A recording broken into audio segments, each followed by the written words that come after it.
Livro Acústico Editora apresenta Anjo da Cara Suja, de Celso Inocente. Primeira edição. Capítulo 7. O primeiro filho. Talvez devido às emoções do acontecido com Regis, Sara não conseguira dormir durante toda a noite, se remoendo e virando na cama, enquanto o sono não vinha. Porém, não era insônia.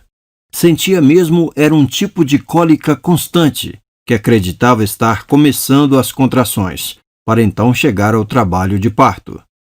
Como naquela manhã de 21 de março, ela se sentia melhor, conseguindo até dormir um pouco, Luciano decidiu que iria trabalhar normalmente, e na hora do almoço, mesmo que fosse preciso pedir autorização aos pais de Regis, iria buscá-lo para que na parte da tarde fizesse companhia a ela. O menino, apesar de ter as pernas e braços marcados por profundos vergões, fora à escola normalmente, inclusive usando o mesmo uniforme em calça e camisa curta de sempre. Como de costume, tanto para ir como no retorno, teria passado à casa de Elizabeth, de sua idade, morena clara, cabelos negros, lisos e longos, a qual ele julgava ser muito bonita, com certeza a mais bonita de toda a escola, sendo sua colega de sala e companhia desde a segunda metade do primeiro ano, inclusive morando no mesmo bairro, distante aproximadamente 3 quilômetros da escola. Com isto, seguiram juntos, embora evitando que ela olhasse diretamente para ele, e também evitando conversar muito, tentando assim esconder seu trágico drama. Mesmo na escola, evitava ao máximo seus amiguinhos e não brincou durante o intervalo do recreio. Por sua sorte, crianças não prestam muita atenção em detalhes dos amigos, e assim ele teria conseguido driblar todo o período sem que ninguém lhe fizesse gozações. Às 11h30 daquela manhã, soara o sinal indicando o final das aulas para aquele período matutino. Ele aguardou Beth, tomando o caminho de volta, subindo a rua Jácomo Paro, chegando à rua que vem a ser prolongação da rua Mato Grosso, que passa por detrás da casa Anjo da Guarda, conhecida como Estrada Boiadeira, devido à falta de pavimentação e muita sujeira, além de ser também o local por onde os peões guiam suas boiadas ao passarem pela cidade, inclusive em destino ao embarcadouro municipal, junto à linha férrea, para serem transportadas pelos gigantescos trens boiadeiros. Ao adentrarem nesta rua suja, o menino a convidou. Beth, vamos pelo caminho do aeroporto? Por quê? Por nada, eu só queria passar por lá. Não precisa ter motivos. E você acha que isso é convite que um menino faz a uma garota? Por que não? Quem você pensa que eu sou, Regis? Uma menina bonita, exclamou ele em leve sorriso. No aeroporto tem mato. Tem trilhas. Continua tendo matos. E o que tem isso? Muita coisa. Por favor, Beth, não pense mal de mim. Quem você pensa que eu sou para andar no mato com meninos? Desculpe, não estou com má intenção. Quer ir por lá? Que vá você. Eu irei pelo caminho de sempre. Você não se importa se eu for por lá? Claro que não. Eu não mando em você. Então tchau, vá direto para casa. Afinal de contas, o que você vai fazer no mato? Apenas atravessá-lo. Tchau. Ela seguiu pelo mesmo caminho de sempre, enquanto que o menino, sem motivos aparentes, seguiu por outro, atravessando os apertados espaços entre os vãos da cerca de arame farpado e tomando o terreno do então aeroporto, ou como todos o chamavam, Aeroclube Municipal, onde realmente possuía pequena trilha quase infiltrável, sendo dominado por um denso matagal que chegava a encobrir o pequeno aventureiro. Luciano chegou à sua casa ao meio-dia, encontrando a esposa ainda na cama, sentindo muitas dores, sem sequer ter conseguido preparar o almoço. Com isto, ele mesmo preparou uma refeição rápida à base de caldo de galinha, para que ela também conseguisse comer algo, levando no próprio quarto. Ela sentou-se sobre a cama e conseguiu comer muito pouco, voltando a se deitar. Luciano decidiu então que não sairia de casa durante o resto daquele dia. No período da tarde, estranhou a ausência do pequeno amigo, visto que depois que Sara entrara nos últimos meses de gestação, aparecia pelo menos por pouco tempo todos os dias, a fim de saber se ela estava bem. Às 4 horas da tarde, como as dores e contrações haviam aumentado consideravelmente, Luciano apanhou sua bicicleta e correu até a estação rodoviária em busca de um táxi. Poderia ter ficado e feito uso de seu carro de trabalho, mas como era funcionário público e sabendo das normas rígidas quanto à utilização de veículo público para fins particulares, jamais fizera isso. Pouco depois das 5 horas, Sara estava internada na Santa Casa de Misericórdia, devidamente acompanhada por seu médico ginecologista, Dr. Jorge Araújo. Pouco depois das 6h30, graças ao prestígio como funcionário público na vara da infância, Luciano teve contato com seu médico, que lhe tranquilizou, dizendo que Sara estava com pequenas contrações e que deveria entrar em trabalho de parto normal ainda naquela noite, algumas horas da madrugada. Portanto, ele resolveu voltar para sua casa no intuito de tomar um bom banho e preparar um jantar decente, pois praticamente não havia almoçado. Enquanto tomava banho, pouco antes das 7 horas, deixou a porta entreaberta, pois com certeza Regis chegaria para assistir à novela. Após o banho, ligou a televisão e foi para a cozinha. Se aventurar como dona de casa, pilotando o fogão, como diz um dito popular, e mexendo com as panelas. O estranho era que já teria passado da hora, inclusive com a novela pela metade, e seu visitante diário não aparecia, começando a lhe deixar triste e meio preocupado. Estaria ele de castigo? Estaria doente? Mesmo quando as crianças começaram a brincar na rua, não conseguiu ouvir sua risada ou gritos entre os demais. Com certeza estaria mesmo de castigo, imposto pela mãe. Ainda não eram 9 horas da noite, quando retornou ao hospital onde passaria a noite ao lado de sua esposa. As contrações aumentaram muito durante toda a madrugada, novamente não lhe deixando dormir. Porém, às 4 horas da manhã, ela foi levada para algum lugar, que talvez fosse a sala de parto. Com o sofrimento da esposa, Luciano também não conseguira dormir durante toda a noite, e depois que ela saiu, permaneceu de pé, andando por todos os cantos possíveis e permitidos dentro daquele hospital, parecendo mesmo, como todos dizem, uma barata tonta. Era normal a ansiedade e preocupação de um pai de primeira viagem. Às 5 horas, uma enfermeira o encontrou dizendo: "Pode ficar descansado, já está tudo muito bem." E minha esposa? Insistiu ele nervoso. "Ela está bem, daqui a pouco voltará para o quarto. Acalmaram-se as dores? Ela não terá mais nenhuma dor. E o nenê?" Está muito bem. Nasceu forte, com quase 3 quilos e medindo 45 centímetros. Meu filho já nasceu? Não acreditou ele. É um menino saudável. Logo você irá conhecê-lo."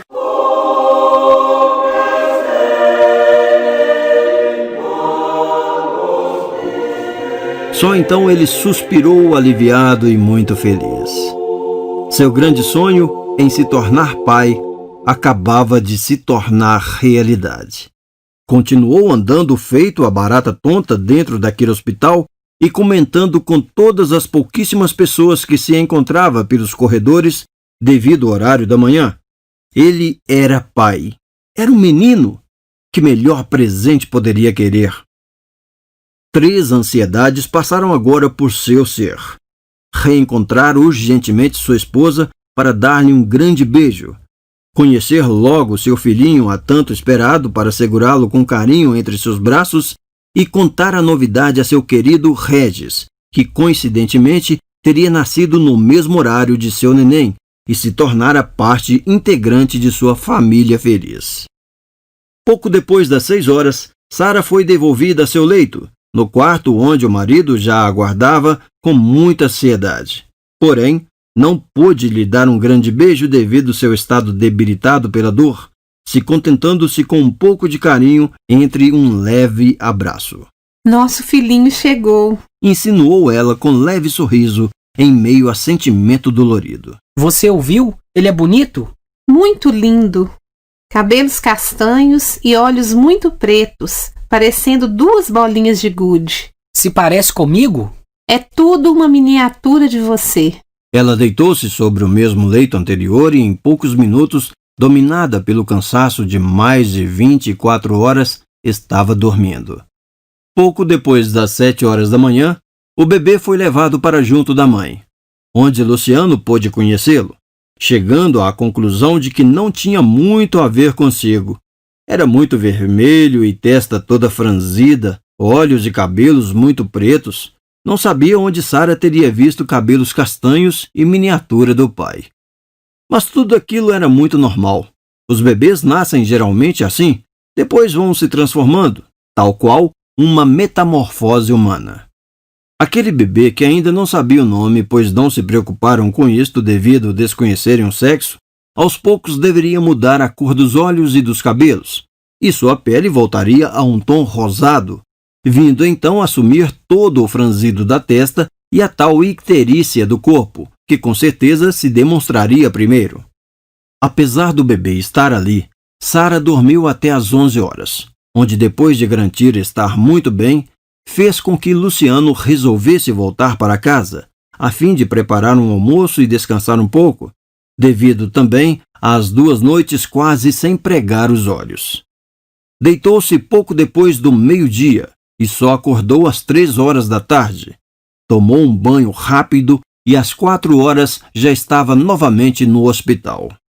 Sara, então, com a pele corada e animada, oposto ao dia anterior, estava acordada com o bebê nos braços, forçando para que se amamentasse. Apesar de que os primeiros leites dizem se chamar tal colosso, que é um remédio natural para os recém-nascidos criarem anticorpos, protegendo-os para que sobreviva a este terrível mundo infestado por trilhões de tipos de bactérias. Algumas pessoas amigas e parentes passaram pelo hospital durante todo aquele dia, incluindo os pais do casal, alguns dos colegas de trabalho de Luciano e poucos de seus vizinhos. Às 6h30, Luciano retornou novamente à sua casa, onde requentou sobras do almoço, jantou, deixando a porta da sala aberta para receber seu visitante, que desta feita deveria aparecer. Deveria.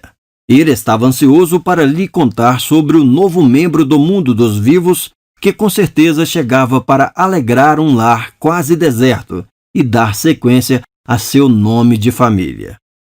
O horário da novela estava se esgotando e o pequeno não aparecia, o que estava o deixando muito preocupado. Não era possível que menino tão bom continuasse de castigo por causa de uma briguinha entre amigos. Todas as crianças acabam mesmo se desentendendo e muitas vezes partindo para chutes e pontapés, só que com certeza os dois mesmos já estavam, como se diz, de bem novamente.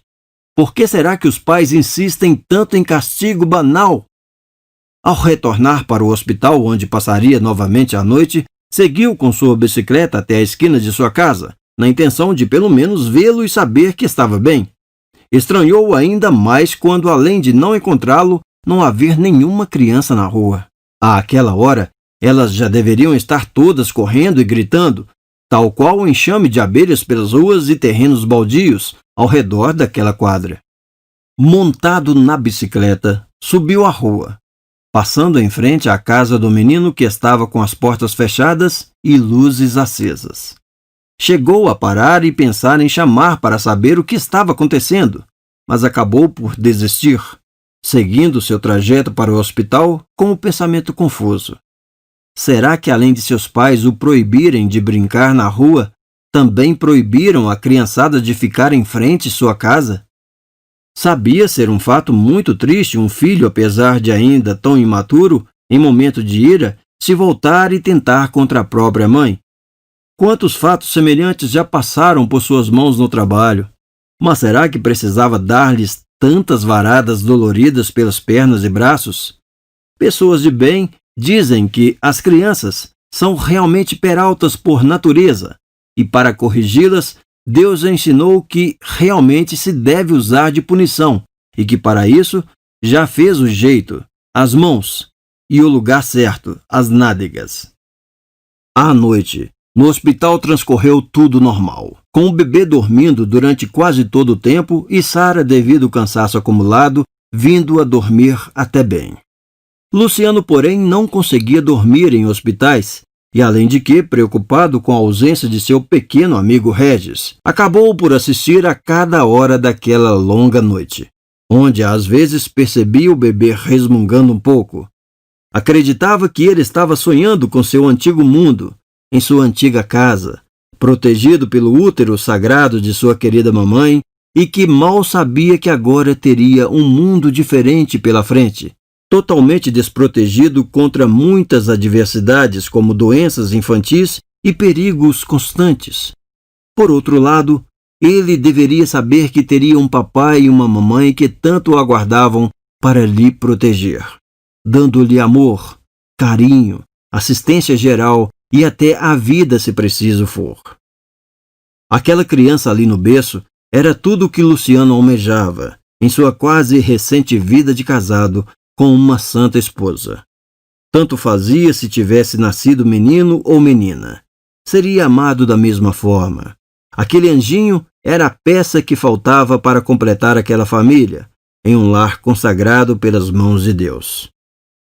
Às 7 horas, Sara, já acordada, após um cuidadoso banho matinal, tomara um reforçado e nutritivo café hospitalar, enquanto uma enfermeira ministrava o segundo banho na vida de seu filhinho querido, sendo o primeiro, o qual Luciano, muito atento, assistia, na intenção de aprender, pois sabia que teria essa tarefa constantemente, principalmente nos primeiros dias.